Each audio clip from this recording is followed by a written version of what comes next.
So నేను winner అని నమ్మిన ప్రతి ఒక్కరికి పాదాభివందనాలు. ఎందుకంటే ఇంత లవ్, ఇంత ప్రేమ నేను లైఫ్ లో ఎప్పుడు చూడనంత ప్రేమ మీరు నాకు ఇచ్చిండ్రు, నన్ను ఇంత బాగా చేసిండ్రు అండ్ నన్ను ఇంత దూరం తీసుకొచ్చిండ్రు మీరు. So I'm very very grateful to every one. అంటే అది నేను విన్నర్ నమ్మిన ప్రతి ఒక్కరికి నేను grateful. So whatever has happen. So life లో నేను యాక్సెప్ట్ చేస్తా ఏం జరిగినా కూడా. నేను నన్ను నమ్మిన వాళ్ళ కోసం, నాకు ఓట్ చేసిన వాళ్ళ కోసం, నా ప్రేక్షకుల కోసం నేను నిరంతరం ఇంకా నన్ను నేను రీడిస్కవర్ చేసుకొని, రీఇన్వెంట్ చేసుకొని, నేను మిమ్మల్ని నిరంతరం ఎలా అలరించాలి అన్న దాని మీద కృషి చేస్తూ ప్రతి ఒక్క మూమెంట్ ని నా లైఫ్ లో నేను ఇంకా ముందుకు వెళ్తుంటా. సో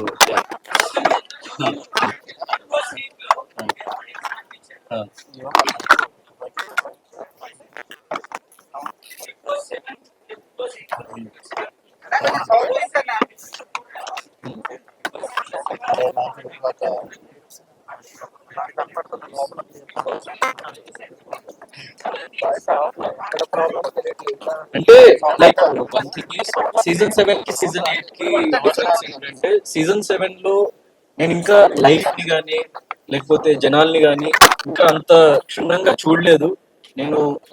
సో ప్రతిరోజు మనం ఎవాల్వ్ అవుతూ ఉంటాం యాజ్ ఎ పర్సన్ అండ్ ప్రతిరోజు మనం కొత్త విషయం నేర్చుకుంటూ ఉంటాం. సో నాకు 100% లాస్ట్ 1 year అన్నది నా లైఫ్ లో చాలా విషయాలు నేర్పించింది. యాజ్ ఎ పర్సన్ నన్ను చాలా ఇంకో ఉన్నత స్థాయికి లైక్ తీసుకెళ్ళింది అండ్ నన్ను ఇంకో డిఫరెంట్ పర్సన్ గా మలచగలిగింది. నా లైఫ్ లో జరిగిన ఎక్స్పీరియన్సెస్ కానీ, సిచ్యువేషన్స్ కానీ, నేను చూసిన జీవితం కానీ. సో అదే నన్ను ఇంకో బెటర్ పర్సన్ గా మలిచింది అండ్ అందుకే నేను మళ్ళీ మీ ముందుకు వచ్చి నేను ఇక్కడ వరకు రాగలిగిన నమ్ముతున్నా. సో అది అంటే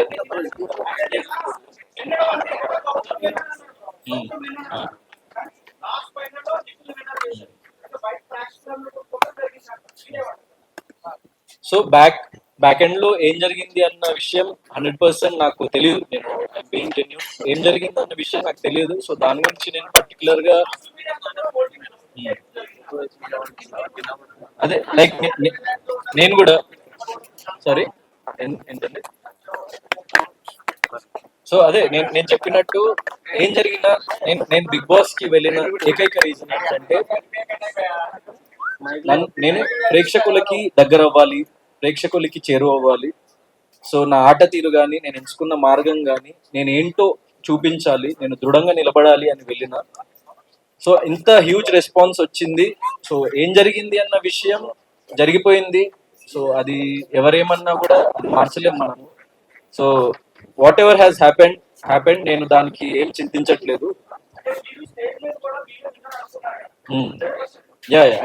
I was very confident. Hope ఉండే, చిన్న హోప్